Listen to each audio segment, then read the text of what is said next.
Series নির্ধারণী তৃতীয় one day ম্যাচে রোমাঞ্চ, উত্তেজনা, উষ্ণতা ছিল সর্বোচ্চ চূড়ায়। রুদ্ধশ্বাস ম্যাচে শেষ হাসিটা হেসেছে বাংলাদেশি। মাত্র 11 রানের জয়ে সিরিজটা 2-1 ব্যবধানে জিতে নিয়েছে বাংলাদেশ। দুই দলের দারুণ লড়াই শেষে শেষ হাসিটা হেসেছে টাইগাররা। ম্যাচ জুড়ে হয়েছে লড়াইয়ের পর লড়াই। পুরো ম্যাচে রান হয়েছে 569। মিরপুরের শেরেবাংলা জাতীয় ক্রিকেট স্টেডিয়ামে টসে হেরে আগে ব্যাটিংয়ে নামে বাংলাদেশ। দুই ওপেনার সাইফ হাসান এবং তানজিদ হাসান তামিমের ব্যাটে ভর করে শুরুটা দারুণ হয়েছে বাংলাদেশের। সাইফ কিছুটা দেখে শুনে আগলালেও তানজিদ চালিয়ে খেলেছেন। উইকেটের চারপাশে দারুণ সব শটে রান বের করেছেন। ওপেনিং জুটিতে শক্ত শুরু পায় বাংলাদেশ। সাইফ এবং তানজিদের ওপেনিং জুটিতে এসেছে 105 রান। 55 বলে 36 রানের ইনিংস খেলে সাজঘরে ফিরে যান সাইফ হাসান। তাকে ফিরিয়েছেন শাহিন শাহ আফ্রিদি। তিনে নেমে তানজিদের সাথে যোগ দিয়েছেন নাজমুল হোসেন শান্ত। সঙ্গীকে হারালেও দমে যাননি তানজিদ তামিম। দারুণ আগ্রাসী ব্যাটিংয়ে রান তুলেছেন দলের বোর্ডে। নিজে ছুঁয়েছেন 50-50 পরেও চলেছে তানজিদের উইলোবাজি।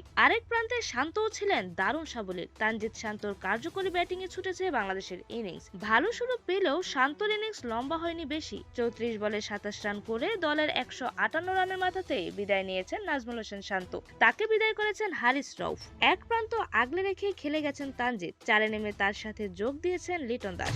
উইকেটের চারপাশে দারুণ সব শটে রান বের করেছেন তানজিদ। ধুমধারাক্কা ব্যাটিং এ চলে যান সেঞ্চুরির খুব কাছেও। শেষ পর্যন্ত 3 অঙ্কের ম্যাজিক ফিগার ছুঁয়ে ফেলেন তানজিদ হাসান তামিম। ওয়ানডে ক্যারিয়ারের প্রথম সেঞ্চুরি হাঁকালেন তানজিদ তামিম। দলের 194 রানের মাথাতে আউট হওয়ার আগে 107 বলে 107 রানের ঝলমলে এক ইনিংস খেলেছেন তানজিদ। তাকে সাজঘরে ফিরিয়েছেন আবরার আহমেদ। তানজিদের বিদায়ের পর ক্রিজে লিটন দাসের সাথে যোগ দিয়েছেন তাওহিদ হৃদয়। শুরুতে দেখে শুনে এগিয়েছেন হৃদয়। লিটনও ছিলেন সাবধানী, তবে অযথা তেড়ে ফুঁড়ে মারতে যাননি কেউই। উইকেট ছুড়ে দিয়ে আসেননি। কার্যকরী ব্যাটিং এ দারুণ সব শটে রান বের করেছেন বাউন্ডারিও। রান তুলেছেন দলের বোর্ডে। ধীরে ধীরে হাত খুলে মারতে শুরু করেছেন হৃদয় এবং লিটন। দারুণ সব বাউন্ডারিতে দলের বোর্ডে রানও উঠেছে। 300 রানের সম্ভাবনা তখনও টিকে ছিল। 51 বলে 41 রান করা লিটন থামেন দলের 262 রানের মাথাতে। 50 সুযোগ থাকলেও তা ছুঁতে পারেননি। পরের বলেই বিদায় নেন রিশাদ হোসেন, মেরেছেন গোল্ডেন ডাক। দুজনকেই ফিরিয়েছেন হারিস রউফ। শেষ দিকে হৃদয় এবং আফিফ হোসেন ধ্রুব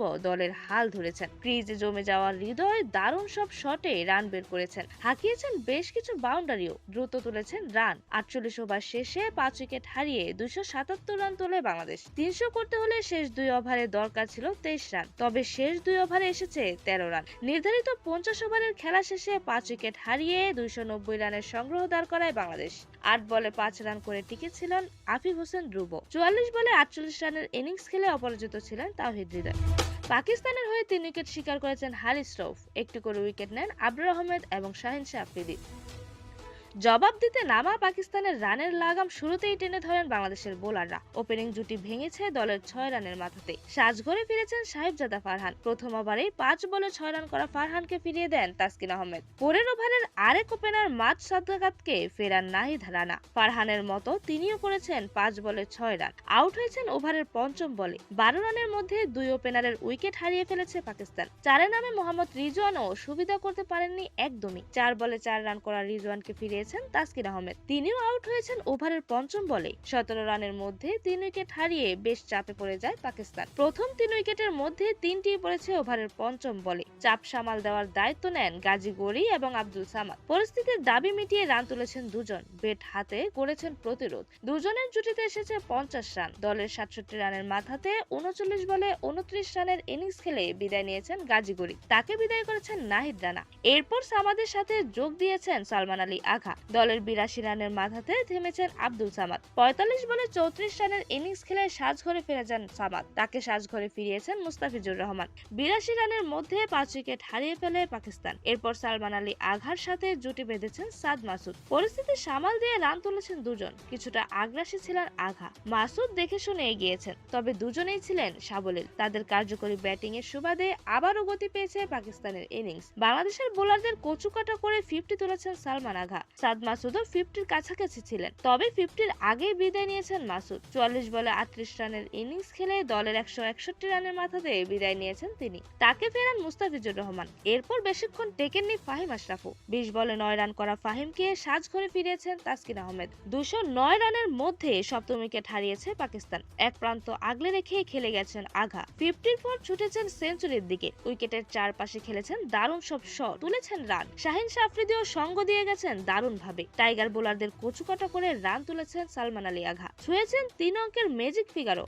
মাত্র 89 বলে সেঞ্চুরি ছুঁয়েছেন সালমান আঘা। সেঞ্চুরির পরেও চলেছেন আঘার উইলোবাজি। শেষ 3 ওভারে পাকিস্তানের দরকার ছিল 33 রান। 48তম ওভারে তাসকিন আহমেদ দেন 5 রান, সাথে ফেরান আঘাকে। 98 বলে 106 রানের ইনিংস খেলে সাজঘরে ফিরে যান সালমান আলী আঘা। পরের ওভারে 2 ছক্কায় মুস্তাফিজের ওভার থেকে 14 রান নেন শাহিন। শেষ বলে হারিস রউফকে ফিরিয়ে দেন মুস্তাফিজ। শেষ ওভারে দরকার ছিল 14 রান। স্ট্রাইকে শাহিন আফ্রিদি, বোলিং এ আসেন রিশাদ হোসেন। প্রথম 3 বল থেকে এসেছে 2 রান। 3 বলে দরকার ছিল 12 রান। পরের বলে দারুণ গুগলি, ব্যাটে লাগাতে পারেননি শাহিন, ডট বল। 2 বলে দরকার 12 রান, তবে পরের বলে ওয়াইড দেন রিশাদ। 2 বলে দরকার 11 রান, কিন্তু সেই বলে রিভিউ নেয় বাংলাদেশ। টিভি রিপ্লেতে দেখা যায় ওয়াইড হয়নি, অর্থাৎ 1 বলে দরকার 12 রান। শেষ বলে শাহিন হয়েছেন স্টাম্পিং। 11 রানে জয়লাভ করে বাংলাদেশ। 279 রানে অল আউট হয়েছে পাকিস্তান। 38 বলে 37 রান করে আউট হন শাহিন আফ্রিদি। 2-1 ব্যবধানে সিরিজ জিতে নেয় বাংলাদেশ। বাংলাদেশের হয়ে 4 উইকেট নিয়েছেন তাসকিন আহমেদ, 3 উইকেট নেন মুস্তাফিজুর রহমান, 2 উইকেট তোলেন নাহিদ রানা, 1 উইকেট নেন রিশাদ হোসেন। এরকমই পরবর্তী খেলার আপডেট জানতে অবশ্যই চ্যানেলটি সাবস্ক্রাইব করে রাখুন। ধন্যবাদ। প্লেবাজ নিউজ।